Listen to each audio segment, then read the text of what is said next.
Howdy doodies.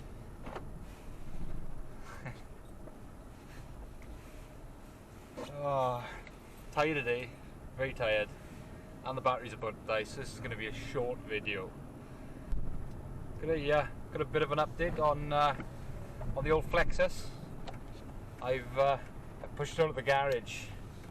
You will see it in the next video. It is coming soon. I just got to edit it all together. I've got all the that time of day again, folks. Idiots everywhere. Yeah, so I've got all the footage. Flexus has moved, and when I edit it all together, I will release it. Hopefully by the end of the week. I'm hoping. It should take so damn long. Yeah, the battery on this camera is dying. We're not long for this world today. It's going to be quite a short video. Doesn't matter though, because like I said, I'm knackered and I really don't want to talk, but I will, because I'm force feeding you, remember? Oh dear, it's disgusting. Anyway, it's raining, which means skids.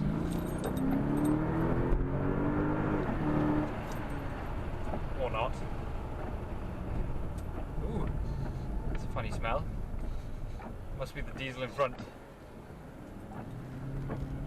So, what are we going to talk about today? We're going to talk about something, because otherwise it's a waste of a video and I probably won't put this out.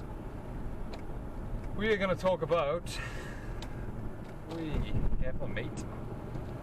We are going to talk about...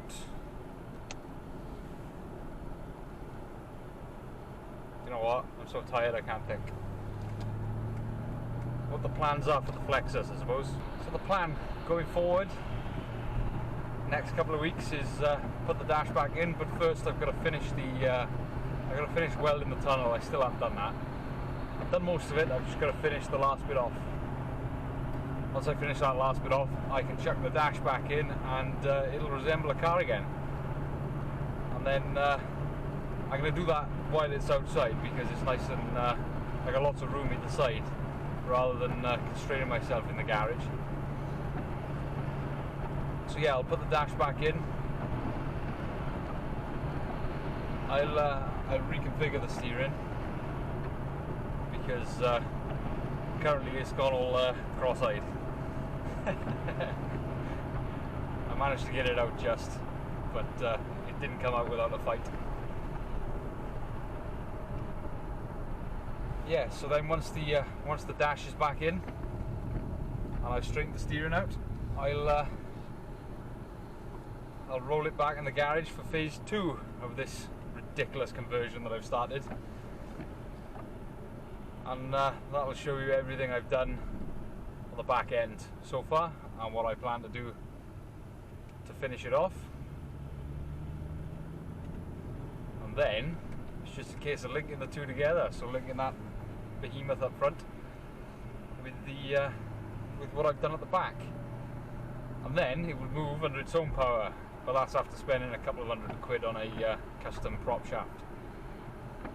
I'm also struggling, really struggling for fuel tanks. So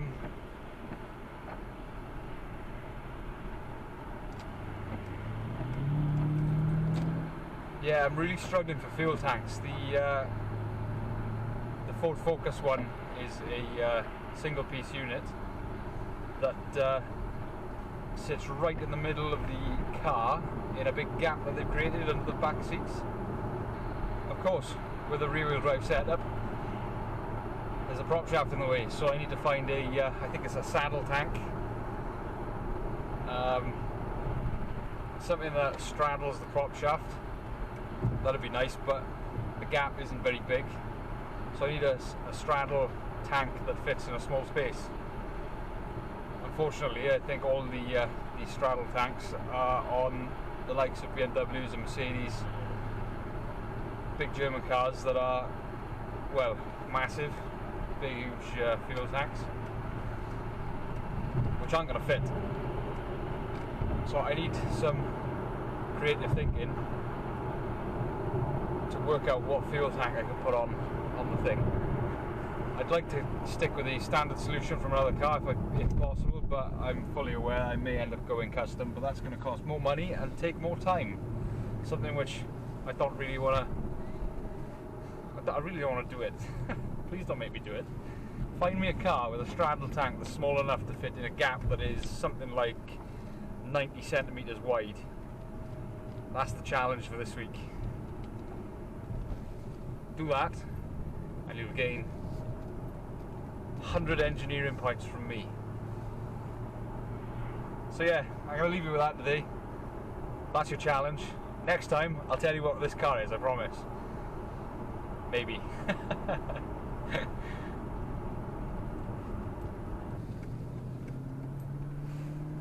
So yeah, that's it for today. Ciao for now. I think the battery lasted.